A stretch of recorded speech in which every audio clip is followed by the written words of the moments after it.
बिस्मिल्लाहिर्रहमानिर्रहीम अस्सलाम वालेकुम। तो नाज़रीन मैं इस वक्त मौजूद हाँ खेतों के विच और तुसीं मेरे सामने फार्मर नूं भी देख रहे हैं। लेकिन अफसोस यह है कि अज साडा दौर जिहड़ा ना बहुत एडवांस आ।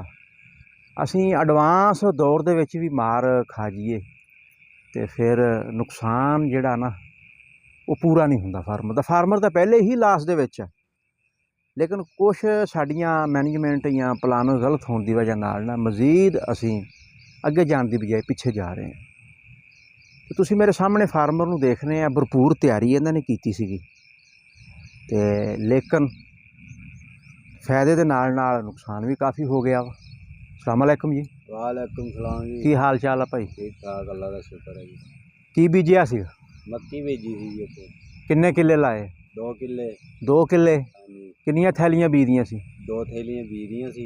किन्ने दी थैली सी? ਇਹ ਥੈਲੀ ਮਿਲੀ ਜੀ 12000 ਦੀ ਥੈਲੀ ਮਿਲੀ ਆ। 24,000 ਦੀਆਂ 2। 24000 ਦੀ 2 ਥੈਲੀ। ਤੇ ਖਾਦ ਕਿੰਨੀ ਪਾਈ ਸੀ? ਖਾਦ ਦੀਆਂ 4 ਬੋਰੀਆਂ ਡੀਏਪੀ ਦੀਆਂ ਥੱਲੇ ਪਈਆਂ ਜੀ। ਅੱਛਾ, ਦੋ ਤੁਹਾਡਾ ਬੋਰੀ ਪਾਈ ਹੈ। ਫੀ ਤੁਹਾਡਾ ਬੋਰੀ ਪਾਈ ਆ ਥੱਲੇ। ਤੇ ਕਿੰਨੇ ਦੀ ਬੋਰੀ ਮਿਲੀ ਆ? ਬੋਰੀ ਮਿਲੀ ਆ ਮੇਰੇ ਕੋਲ 16000 ਦੀ ਮਿਲੀ ਆ। ਅੱਛਾ, ਨਹੀਂ 16 ਨਹੀਂ, ਤੁਸੀਂ ਥੋੜ੍ਹਾ ਜਿਹਾ ਭੁੱਲ ਗਏ ਆ। 12,500-13,000 ਰੁਪਏ ਨਾ ਇਸ ਵਕਤ ਸੋਨਾ ਡੀਏਪੀ ਦਾ ਰੇਟ ਜਿਹੜਾ ਨਾ ਉਹ ਹੈਗਾ ਵਾ। ਚਲੋ 12 ਚੌਕ 48,000 ਦੀ ਖਾਦ ਗਈ, 24,000 ਦਾ ਬੀਜ ਗਿਆ ਤੇ 30000 ਦੀ ਵਾਈ ਗਈ। 30,000 ਦੀ ਉਵਾਈ ਗਈ। ਲੱਖ ਨੂੰ ਹੱਥ ਫਿਰ ਗਿਆ। ਲੱਖ ਨੂੰ ਫਿਰ ਗਿਆ। ਕਿੱਦਾਂ ਪੂਰਾ ਕਰੇਗਾ? बस जी हम देखो ये जम पे ठीक है नहीं तो फिर दोबारा सही अल्लाह का शुक्र है फिर अल्लाह करे।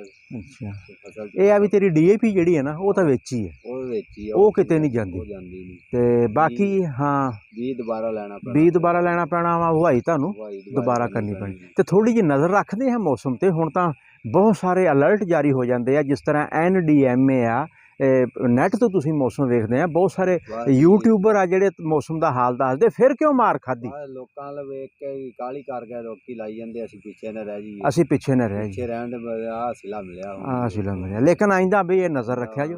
हुण झोने वाले तां नचदे आ, झोने वाले खुशियां मना रहे ते ये गमियां मना रहे। ये गमियां मना रहे। अल्लाह दा हुक्म, अल्लाह की कर सकदे हां। बिल्कुल जी, अल्लाह दा